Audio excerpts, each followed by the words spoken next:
DVR Garden Signature Living T நகர் இப்போ திருவள்ளூருக்கு வந்தாச்சு. Near D Mart on new bypass road, Tiruvallur நகராட்சிக்குட்பட்டது. பிளாட் 20 லட்சம் முதல். கான்டாக்ட் 9955518814. இது வராமல் இருக்கிற வரைக்கும் மக்களுக்கு ஜாலி தான். வந்ததுக்கு அப்புறம் தான் பார்த்தீங்கன்னா நிறைய கிளை நோய்கள் இதன் மூலமாக உருவாகி நம்மளுடைய உடலை கெடுத்துருது, மனதையும் கெடுத்துருது. அந்த பீட்டா செல்ஸ் இம்ப்ரூவ் ஆகிறதுக்கு ஏதாவது நம்ம பண்ணிக்கிட்டு இருக்கிறோமா அப்படின்னு பார்த்தோம்னா அந்த விஷயத்தில் பண்ணலை. அந்த வகையில் ஒரு டயபெட்டிக் பேஷன்ஸ் டயபெட்டிக்லேருந்து ரிவர்ஸ் வரணும் அப்படின்னு சொல்லி சொன்னோம்னா அவர் உணவு முறையை மட்டும் மாற்றி பிரயோஜனம் இல்லை. இன்றைக்கி நிறைய மக்கள் பார்த்தீங்கன்னா அந்த மாதிரி கெமிக்கல் மெடிசன்ஸ் எதுக்குள்ளேயும் போகாமல் சுகரை கட்டுப்படுத்தி அருமையாக வச்சுக்கிறாங்க. அவங்களுக்கு எல்லாம் ஃபஸ்ட்டு விஷயம் இதுதான். ஹெல்த் கபி சேனல் வியூவர்ஸ் அனைவருக்கும் வணக்கம். இன்றைக்கி டயபெட்டிஸ் அப்படின்ற இந்த நோய் பெருகிக்கிட்டே இருக்குது. கிட்டத்தட்ட ஒரு 10 வருடங்களில் 2 மடங்காக பெருகி இருக்குது இந்த நோய் அப்படின்னு சொல்லலாம். அப்போ இன்னொரு 10 வருடங்களில் என்ன நடக்கும் அப்படின்றது தான் ஒரு விஷயமா இருக்குது. இது வராமல் இருக்கிற வரைக்கும் மக்களுக்கு ஜாலி தான். வந்ததுக்கு அப்புறம் தான் பார்த்திங்கன்னா நிறைய கிளை நோய்கள் இதன் மூலமாக உருவாகி நம்மளுடைய உடலை கெடுத்துருது, மனதையும் கெடுத்துருது. அந்த வகையில் இந்த நோயை இயற்கையான முறையில் நாம் கட்டுப்படுத்திக்கிறது எப்படி அப்படின்ற சில விஷயங்களை தான் இந்த பதிவில் பார்க்க போகிறோம். பொதுவாக பார்த்திங்கன்னா டயபெட்டிக் அப்படின்னு சொல்லி ஒரு விஷயம் வந்துச்சு அப்படின்னு சொல்லி சொன்னோம்னா நம்ம பேன்கிரியாஸில் இருக்கக்கூடிய பீட்டா செல்ஸோட டெபிசியன்சி தான் நமக்கு இன்சுலின் பற்றாக்குறையை ஏற்படுத்துது அப்படின்றது இன்றைக்கி உலகறிந்த விஷயமாக இருக்குது இல்லையா. இன்சுலின் பற்றாக்குறை வருவதற்கான காரணங்கள் அப்படின்னு சொல்லி பார்த்தோம்னா பீட்டா செல்ஸோட டெபிசியன்சி அப்படின்றோம். அப்போ நம்ம பேன்கிரியாஸில் இருக்கக்கூடிய பீட்டா செல்ஸை இம்ப்ரூவ் பண்ணோம்னா ஒருவேளை நமக்கு பார்த்திங்கன்னா நம்ம இன்சுலின் அளவு இன்க்ரீஸ் பண்ணும். அப்போ இன்சுலின் அளவு பார்த்திங்கன்னா இன்க்ரீஸ் பண்ணி கிடச்சிச்சு அப்படின்னு சொல்லி சொன்னோம்னா நமக்கு ஈஸியாக சுகர் கட்டுப்படும். கரெக்டுங்களா? ஒன்று. இப்போ இதற்கு தான் பார்த்திங்கன்னா மாற்றாக சில உணவு முறைகளில் நம்ம எடுத்துக்கலாம் அப்படின்னு சொல்லிட்டு நம்ம டயபெட்டிக்கை குறைக்கிறதுக்கான உணவு முறைகள் மட்டுமே இன்றைக்கி நிறைய பேர் எடுத்துக்கிட்டு இருக்கிறோம்னு சொல்லி சொல்லுவாங்க இல்லையா. அப்போ குளுக்கோஸை அதிகமாக உற்பத்தி பண்ணாத உணவுகள், கிளிசமிக் இண்டெக்ஸ் ஃபுட்டாக நம்ம எடுத்துக்கணும் அப்படின்னு சொல்லிட்டு உணவுகளில் பல விஷயங்களை நம்ம அவாய்ட் பண்ணிவிட்டு இன்றைக்கி வந்திருக்கிறோம். உணவு முறையில் நிச்சயமாக கட்டுப்படுத்தப்படும் பொழுது உங்களுடைய பாடியில் இருக்கக்கூடிய பிளட் குளுக்கோஸ் குறைஞ்சி வரும். ஆனால் இன்சுலின் லெவலையும் ஒரு பக்கத்தில் இன்க்ரீஸ் பண்ணுறதுக்குரிய வேலையும் ஒரு பக்கம் பேரலாக பண்ணணும் அப்படின்னு சொல்லி சொன்னோம்னா ஆட்டோமேட்டிக்காக உங்களுடைய சுகர் கட்டுப்பாட்டுக்குள்ள வரும். ஏன்னா அதனால தான் அங்கே HbA1c பார்த்திங்கன்னா உங்களுடைய கண்ட்ரோலுக்குள்ளே கொண்டு வர முடியல.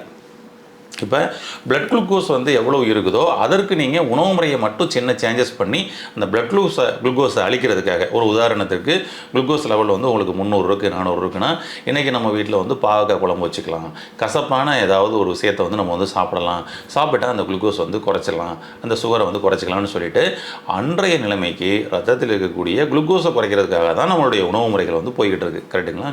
ஆனால் அந்த பீட்டா செல்ஸ் இம்ப்ரூவ் ஆகிறதுக்கு ஏதாவது நம்ம பண்ணிக்கிட்டு இருக்கிறோமா அப்படின்னு பார்த்தோம்னா அந்த விஷயத்தில் பண்ணலை.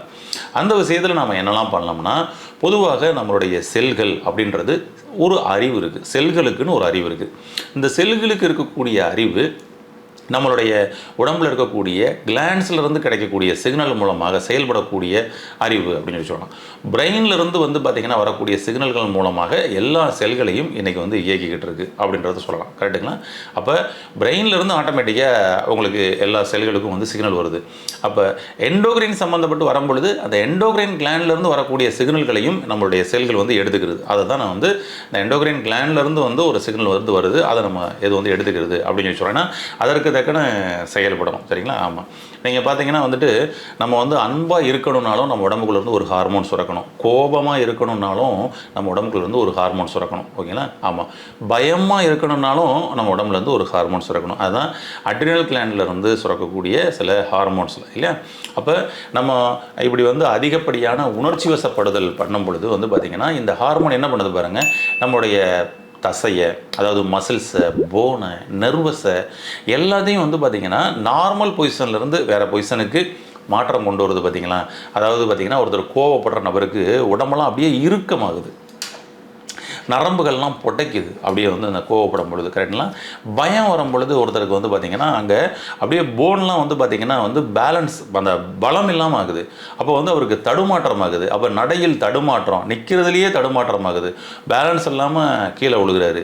கைகள்லாம் கால்கள்லாம் நடுங்குது, அதாவது போனே நடுங்குது, சேக் ஆகுது. ஆமாம். அப்போ பயம்ன்ற உணர்வு பார்த்திங்கன்னா இப்படி எலும்பு மண்டலங்களையே நமக்கு பார்த்திங்கன்னா பாதிப்படைய செய்யுது. அப்போ இப்படி பயம், கோபம் இந்த உணர்வுகள் நம்முடைய உள்ளுறுப்புகளை பாதிப்படைய செய்யுது. அப்போ ஒவ்வொரு செல்களுக்குள்ளேயும் இது ஆக்கிரமிக்கிறதுனால நடக்குது. சரிங்களா?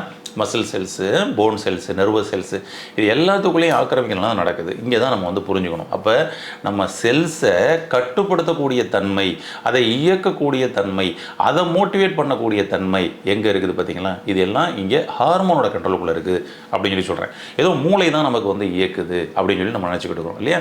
நரம்புகளுக்கு எப்படி motor nervous system, sensorial nervous சிஸ்டம்னு சொல்லி சொல்கிறோம். இது மூலமாக தான் இங்கே வந்து இயக்குது அப்படின்றோம். ஆனால் அதுதான் சொல்கிறோம், அறிவு என்பது மூளையில் மட்டுமல்ல, ஒவ்வொரு அணுக்களிலும் இந்த அறிவு இருக்குது. இங்கே இருக்கக்கூடிய என்ன அறிவு இருக்குதோ அதுதான் அந்த ஒவ்வொரு அணுக்களுக்குள்ளும் இருக்குது. அந்த வகையில் அணுக்களுக்குள் இருக்கக்கூடிய சில நோய்களை வெளியேற்றுறதோ, அணுக்களுக்குள் அந்த அந்த பரிணாமம் மாற்றம் செய்யப்படுவதோ எதன் மூலமாக எப்படி நடக்கும் அப்படின்னு சொல்லி சொன்னோம்னா, இதுதான் நம்ம மூளையில் என்ன கமெண்ட்ஸ் கொண்டு போய் பதிவு பண்ணி வைக்கிறோமோ, எண்டோக்ரைனில் எப்படி வந்து பார்த்திங்கன்னா அது பாசிட்டிவாக செயல்படுதோ அவ்வளவு நம்மளுடைய செல்களில் மாற்றம் கிடைக்கும். இதை தான் நம்ம வந்து புரிஞ்சுக்கணும். அந்த வகையில் ஒரு டயபெட்டிக் பேஷன்ஸ் டயபெட்டிக்லேருந்து ரிவர்ஸ் வரணும் அப்படின்னு சொல்லி சொன்னோம்னா, அவர் உணவு முறையை மட்டும் மாற்றி பிரயோஜனம் இல்லை, அவருடைய எக்ஸசைஸ் இதெல்லாம் வந்து பண்ணி ஃபிசிக்கல் ஆக்டிவிட்டீஸை மட்டும் மாற்றி பிரயோஜனம் இல்லை. இது வந்து பார்த்திங்கன்னா ஜென்ரலாக உங்கள் உடம்புக்கு வந்து பார்த்திங்கன்னா ஒபிசிட்டி இருக்குது அப்படின்னா நீங்கள் ஃபிசிக்கல் ஆக்டிவிட்டீஸ் மூலமாக வெயிட்டை குறைக்கிறது மூலமாக சுகர் குறையலாம். இன்றைக்கி வந்து வேர்ல்டுலேயே வந்து பார்த்திங்கன்னா வந்து சைனா வந்து டயபெட்டிக்கு வந்து மெடிசன் கண்டுபிடிச்சிருச்சு அப்படின்னு உலக நாடுகள் முழுவதும் பரவலாக பேசக்கூடிய ஒரு விஷயமாகவும், அவங்களுக்கு முன்னாடி நாங்கள் முந்திக்கணும்னு சொல்லிட்டு நிறைய பேர் போட்டி போடக்கூடிய விஷயங்களும் இன்றைக்கி வந்து நடந்துக்கிட்டு இருக்குது. அந்த வகையில் வந்து பார்த்தோம்னா அவர்கள் கண்டுபிடித்த விஷயம் என்ன பண்ணியிருக்கிறாங்க அப்படின்னா, வெயிட்டை குறைக்கிறது மூலமாக டயபெட்டிக்கை கண்ட்ரோல் பண்ணலாம் அப்படின்னு சொல்லிட்டு அந்த மெடிசன் வெயிட் லாஸ் பண்ணக்கூடிய ஒரு மெடிசனாக இன்றைக்கி வந்து அதை வந்து கண்டுபிடிச்சிருக்கிறாங்க. அந்த வகையில் அது வெயிட்டை குறைக்கப்படும் பொழுது அவங்களுக்கு டயபெட்டிக் வந்து கண்ட்ரோலுக்கு வருது, பீட்டா செல்ஸ் இம்ப்ரூவ்மெண்ட் ஆகுது அப்படின்றத அவங்க இன்றைக்கி அவங்களுடைய ரிசர்ச்சில் சில மக்களுக்கு பண்ணி அதை வந்து அறிவிச்சுக்கிறாங்க. அப்படி பார்த்தோம் அப்படின்னு சொல்லி சொன்னோம்னா, நம்ம இந்த உடல் உழைப்பு மூலமாக வெயிட்டு கூட யார் இருக்காங்களோ அவர்களுக்கு நம்ம குறைச்சி கொண்டு வர்றதுக்கு வேணால் சப்போர்ட் பண்ணி கொடுக்கும். உணவு முறை மூலமாக உங்களுடைய பிளட்டில் வந்து பார்த்திங்கன்னா எவ்வளவுக்கு அதிகமாக இருக்குதோ அதை குறைக்கிறதுக்கு சப்போர்ட் பண்ணி கொடுக்கும். பீட்டா செல்ஸ் இம்ப்ரூவ்மெண்ட்ஸ் அப்படின்றது வந்து பார்த்திங்கன்னா உங்களுடைய செல்களுக்கான அறிவை டியூன் பண்ணி ஆகணும். அதற்கு ஃபஸ்ட்டு உங்களுடைய மனநிலை தான். உங்களுடைய மனநிலை ஸ்ட்ரெஸ் இல்லாமல் இருக்குதா அதை முதல்ல கவனிங்க. ஸ்ட்ரெஸ்ஸோடு இருக்குதுன்னா உடனே நீங்கள் அந்த ஸ்ட்ரெஸ்ஸில் வந்து எப்படி வெளியே வரணும்னு நினைங்க. ஸ்ட்ரெஸ்ஸுனால ஏதோ ஒரு பிரச்சனை இருக்கும், அந்த தான் உள்ளே போட்டுக்கிட்டு நம்ம வந்து பார்த்திங்கன்னா வந்துட்டு ஸ்ட்ரெஸ்ஸுக்குள்ளே போயிடுறோம் அப்படின்னு நினச்சிக்கிறோம். அப்படிலாம் இல்லைங்க. நீங்கள் வந்து கோபம், பயம், அதிருப்தி, இப்படி வந்து தாழ்வு மனப்பான்மை, சின்ன சின்ன குணாதிசயங்கள் உங்களுக்குள்ளே இருக்கும். உங்களை அறியாமலே அது அப்பப்போ வந்து வெளிக்காட்டும். கரெக்டுங்களா? இதிலிருந்து முதல்ல நம்ம வந்து எப்படி வெளிவர்றது அப்படின்றது மேலே நீங்கள் இது பண்ணுங்கள். எதையுமே எந்த ஒரு எதிர்பார்ப்பும் இல்லாமல் சந்தோஷமாக ஹாப்பியாக அதை வந்து பார்த்திங்கன்னா வந்து பார்க்கக்கூடியதும் அணுகக்கூடிய முறைகளுமாக ஃபஸ்ட்டு மாற்றுங்க. ஏன்னா ஸ்ட்ரெஸ்ஸுன்றது உங்களுக்கு ரிலீஸ் ஆகணும்னா உங்களுடைய மனமாற்றத்தில் மட்டுமே உங்களுடைய ஸ்ட்ரெஸ் ரிலீஸ் ஆகுமே தவிர, ஸ்ட்ரெஸ்ஸுக்கும் நான் என்னங்க மாத்திரை சாப்பிடணும், என்னங்க நான் சாப்பாடு சாப்பிடணும்னு சொல்லிட்டு நிறைய பேர் உட்காந்துருக்கிறாங்க. அது கதைக்காகாது. அந்த வகையில் மாற்றத்தை கொண்டுறோம்னா ஃபஸ்ட்டு உங்களுடைய மனதில் மாற்றம் கொண்டுறோம். அந்த மனதில் நீங்கள் பாருங்கள், எதையெல்லாம் திரும்ப திரும்ப நீங்கள் சிந்திக்கிறீங்கன்னு பாருங்கள். அது எதெல்லாம் நெகட்டிவாக இருக்குன்றதை பாருங்கள். அதை முதல்ல தூக்கி போடுறதுக்கு முயற்சி பண்ணுங்கள்.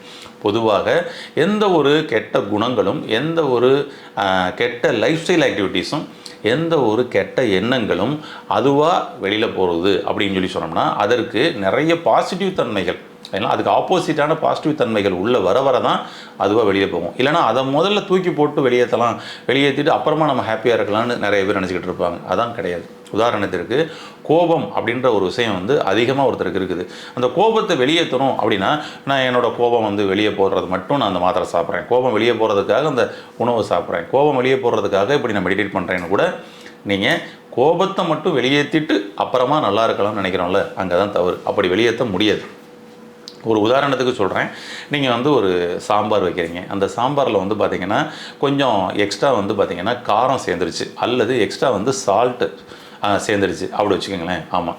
அப்போ இந்த எக்ஸ்ட்ரா இருக்கக்கூடிய அந்த காரத்தை மட்டும் அப்படி வந்து வெளியில் எடுக்க முடியுமா? ஏதாவது சாம்பாரை ஃபில்ட்ரு பண்ணி, அல்லது சால்ட்டு சேர்ந்துருச்சு, அந்த சால்ட்டை மட்டும் ஏதாவது ஃபில்ட்ரு பண்ணியோ இது பண்ணியோ அந்த குழம்புல இருக்கக்கூடிய உப்பை மட்டும் வெளியில் பிரிக்க முடியுமா?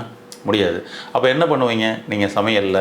இந்த உப்பை அதனுடைய தன்மையை குறைப்பதற்காக, சரிங்களா, அதனுடைய தன்மையை சரி சமநிலையில் கொண்டு வருவதற்காக இதுக்கு மேலே சில விஷயத்தை ஆட் பண்ணுவீங்க. ஓகேங்களா? அதாவது நல்ல பாசிட்டிவ் தன்மையுள்ள சில விஷயங்களை ஆட் பண்ணுவீங்க.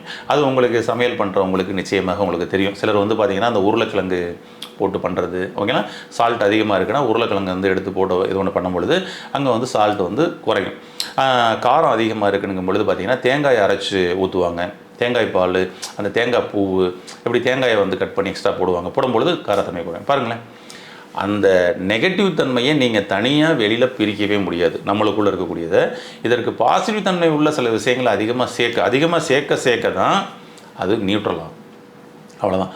உங்களுடைய மனநிலைகளில் அந்த மாற்றத்தை கொண்டு வாங்க. இதை வெளியேற்றுறதுக்கு என்னங்க பண்ணலாம் அப்படின்னா, ஃபஸ்ட்டு விஷயமே நைட்டு இரவு நல்ல தூக்கங்க. இரவு நல்ல தூக்கத்துக்குள்ளே நீங்கள் நல்லா தூங்கிட்டீங்கன்னா இது என்ன ஆகும்னா, அந்த ஃபைல்ஸ் தேவையில்லாத ஃபைல்ஸ் எல்லாம் நல்லா அழிஞ்சிக்கிட்டே வருங்க. அதுக்கப்புறம் இந்த இரவு படுக்கும் முன்னரும் இரவு எந்திரிக்கும் பொழுதும் நம்ம வந்து பார்த்திங்கன்னா ஒரு 5 மினிட்ஸ் உங்களை நீங்களே பார்க்குற மாதிரி, ஓகேங்களா, ஒரு சின்ன மெடிடேஷன் மாதிரி பண்ணிக்கோங்க. அப்படி அமைதியாக உட்காந்துருங்க. உங்களுக்குள்ளே என்ன நடக்குதுன்றதை பாருங்கள். ஏன்னா நீங்கள் வெளியில் உள்ள உலகத்தை எல்லாத்தையும் பார்க்குறீங்க, எல்லாத்துலேயும் குறை சொல்லிகிட்டே இருக்கிறீங்க. இது அப்படி இருக்கலாம், இப்படி இருக்கலாம் அப்படின்றீங்க. ஆனால் உங்களுக்குள்ளே என்ன குறை இருக்குன்றதை உங்களால் வந்து சொல்லவே முடியலை. நான் எப்போவுமே கரெக்டாக இருக்கேன், பர்ஃபெக்டாக இருக்கேன்னு தான் நாம் நினச்சிக்கிறோம். அந்த வகையில் உங்களை உள்நோக்கி பாருங்கள். நீங்கள் உட்காந்துட்டு உங்கள் உடம்புக்குள்ளே என்ன தான் நடக்குதுன்னு சொல்லி பாருங்களேன். ஆட்டோமேட்டிக்காக உங்களை டியூன் பண்ணுற மாதிரி வந்துடும். சரிங்களா? உங்கள் உடம்புல ஓடக்கூடிய ரத்த ஓட்டத்தினுடைய சவுண்டு உங்களுக்கு கேட்கும், உடல் இயக்கம் சவுண்டு கேட்கும். நீங்கள் உங்களுடைய இருதய துடிப்பை நீங்களே கேட்டுக்கிறீங்களா? கேட்டிருக்கவே மாட்டீங்க. நீங்கள் அமைதியாக உட்காந்து உங்களை உள்நோக்கிய பயணத்தின் மூலமாக அப்படி கவனிச்சிங்கன்னா உங்கள் இதயம் துடிப்பது உங்களுக்கு காதில் கேட்கும், உங்களுடைய லிவர் செயல்படுறது உங்கள் காதில் கேட்கும், கிட்னி செயல்படுறது உங்கள் காதில் கேட்கும். உடம்புக்குள்ளே வந்து பார்த்திங்கன்னா உள்ளுக்குள்ளே எப்படியெல்லாம் இயங்குதுன்றதை உங்களால் ஃபீல் பண்ண முடியும். இதய துடிப்பை நீங்கள் காதிலே கேட்கலாம், அந்த மாதிரி வந்து கேட்க முடியும். மித்ததெல்லாம் ஃபீல் பண்ண முடியும், உள்ள சர்க்குலேஷன் போகிறத. இப்படி உங்களை உள்நோக்கிய பயணத்துக்குள்ளே நீங்கள் வந்து அப்படி கவனிக்கப்படும் பொழுது என்ன நடக்கும்னா, உங்களுக்குள்ளே வந்து இருக்கக்கூடிய தேவையில்லாத பதிவுகள் எல்லாமே வந்து வெளியேற ஆரம்பிச்சிடும். அது நல்ல பதிவுகள் கொண்டு போய் உள்ளே கொடுக்க ஆரம்பிச்சிடும். அடுத்தது நம்ம வந்து பார்த்திங்கன்னா சில வார்த்தைகளை நம்ம வந்து போட்டுக்கலாம். நான் ஆரோக்கியமாக இருக்கிறேன். எதெல்லாம் வீக்காக இருக்குதோ அது எல்லாத்தையும் வந்து பார்த்திங்கன்னா நீங்கள் வந்து பாசிட்டிவ் தன்மையோடு உள்ளே பதிவு பண்ணலாம். நான் ஏற்கனவே சொன்ன மாதிரி உருளைக்கிழங்கை போட்டால் தான் உப்பு எடுக்க முடியும், தேங்காய் பாலை ஊற்றினா தான் காரத்தை குறைக்க முடியும், தனியாக அதை பிரிக்க முடியாது. கரெக்டுங்களா? அப்போ அதற்கு நீங்கள் உள்ள பதிவுகளை உள்ளே போடணும். ஓகேங்களா? அதை வந்து நம்ம எண்ணத்தின் மூலமாக போடுறதும் செயல்களின் மூலமாக காமிக்கிறதும். சரிங்களா? ஆமாம், அன்பு, பண்பு, பாசம் சொல்லுவோம்லாம், இதெல்லாம் வந்து பார்த்திங்கன்னா எல்லார்கிட்டையும் எதிர்பார்ப்போம். ஆனால் நம்மக்கிட்ட இருக்கான்னு பார்த்துட்டு நாம் அதை கொஞ்சம் ஆட் பண்ணிக்கிட்டு எக்ஸ்ட்ரா கொண்டு போனோம்னா சூப்பர். ஏன்னா நம்மக்கிட்ட இருக்கோ இல்லையோ, ஆனால் நான் அன்பானவன் தான் அப்படின்னு சொல்லி நம்மளுக்குள்ள ஒரு எண்ணம் மட்டும் இருக்கும். அவ்வளோதான். அதை இன்னும் ஸ்ட்ராங்காக பண்ணும்பொழுது என்ன நடக்கும்னா, நம்ம மனதில் மிகப்பெரிய மாற்றம் வரும். நம்மளுடைய செல்களுக்கு கமெண்ட் போகுது பார்த்திங்களா, அது எல்லாம் வந்து பார்த்திங்கன்னா ரொம்ப சூப்பராக வந்து போக ஆரம்பிக்கும், பாசிட்டிவ் தன்மையோடு போக ஆரம்பிக்கும். செல்களுக்கு இப்படி கிடைக்க நம்ம உடம்பில் இருக்கக்கூடிய உச்சந்தலிருந்து உள்ளங்கால் வரைக்கூடிய எல்லா செல்களும் புதுப்பிப்பது நல்லவைகளாக புதுப்பிக்கப்படும். அப்போ ஏன் பேன்கிரியாஸில் இருக்கக்கூடிய பீட்டா செல்ஸ் புதுப்பிக்காதா என்ன? சூப்பராக புதுப்பிக்கப்படும். அவைகளும் சிறப்பாக செயல்பட ஆரம்பிச்சிடும். அவ்வளோதான். அதனால் ஃபஸ்ட்டு இந்த டயபெட்டிக் மட்டும் இல்லாமல் எண்டோக்ரைன் சம்மந்தப்பட்ட எந்த பிரச்சனை வந்து நீங்கள் வெளியே வரணும்னா ஸ்ட்ரெஸ் மேனேஜ்மெண்ட்டுக்குன்னு சொல்லிவிட்டு நம்ம தனியாக போய் எதுவும் மெனக்கெட தேவையில்லை. நான் சொன்ன மாதிரி சிம்பிள் வே இதை மட்டும் நீங்கள் வந்து பண்ணி பாருங்களேன், ரொம்ப அருமையாக இருக்கும். அதிகாலையில் எந்திரிச்சிருங்க. அதிகாலையில் எந்திரிச்சிட்டு நல்ல ஒரு 2லேருந்து 4 டம்ளர் வந்து பார்த்திங்கன்னா நல்ல தண்ணீர் குடிங்க. தண்ணீர் குடிச்சிட்டு லைட்டாக வாக் பண்ணுங்கள். ஓகேங்களா? எந்திரிக்கும் பொழுது நான் சொன்ன மாதிரி அந்த மாதிரி ஒரு 5 மினிட்ஸ் வந்து உட்காந்து மெடிடேட் மாதிரி பண்ணிக்கோங்க. இதற்கு அப்புறம் நீங்கள் வந்து உங்களுடைய லைஃப் ஸ்டைல் ஆக்டிவிட்டீஸை வந்து பண்ணி பாருங்கள். அன்றைய நாள் முழுவதுமே உங்களுக்கு ஹாப்பியாக இருக்கும். உங்களுடைய செல்கள் அனைத்தும் சூப்பராக புதுப்பித்து நல்ல ஆரோக்கியம் அடையலாம். இப்படி சில விஷயங்களை கடைபிடித்தாலே நம்மளுடைய சர்க்கரையை அருமையாக கட்டுப்படுத்திடலாங்க. ட்ரை பண்ணி பாருங்கள். இன்றைக்கி நிறைய மக்கள் வந்து பார்த்திங்கன்னா அந்த மாதிரி வந்து கெமிக்கல் மெடிசன்ஸ் எதுக்குள்ளேயும் போகாமல் சுகரை கட்டுப்படுத்தி அருமையாக வச்சுக்கிறாங்க. அவங்களுக்கு எல்லாம் ஃபஸ்ட்டு விஷயம் இதுதான். ஏன்னா யாருக்கெல்லாம் அங்கே வந்து சுகர் ஹையாக இருக்குது, HbA1c ஏறிக்கிட்டே இருக்குது, இறங்கவே மாட்டேங்குதுன்னா நீங்கள் ஃபீல் பண்ணிங்கன்னா நீங்கள் பாருங்கள், உங்களுடைய மைண்டில் ஏதோ தேவையில்லாத குப்பைகள் நிறைய இருக்குன்னு அர்த்தம். அதை வெளியேற்றாமல் என்னமாவது மாத்திரையை போட்டு கட்டுப்படுத்தலாம்னு நினச்சிங்கன்னா டெம்பரவரி சொல்யூஷன் தான். இதை வெளியேற்றுங்க, அதுதான் பெர்மனன்ட் சொல்யூஷன். இப்படி நீங்கள் பயன்படுத்தி பெர்மனன்ட் சொல்யூஷனாக உங்களுடைய டயபெட்டிக்லேருந்து எப்போவுமே நார்மலாக இருக்குதுங்க அப்படின்னு சொல்கிறத கேட்கணும்னு எனக்கும் ஆசையாக இருக்குது. கடைபிடித்து ஆரோக்கியமடைய வாழ்த்துக்கள். நன்றி. இந்த வீடியோ உங்களுக்கு பிடிச்சிருந்தா லைக் பண்ணுங்க, ஷேர் பண்ணுங்க, கமெண்ட் பண்ணுங்க. மறக்காம ஹெல்த் கஃபே தமிழ் சேனலை சப்ஸ்கிரைப் பண்ணிட்டு பெல் பட்டனை கிளிக் பண்ணிடுங்க.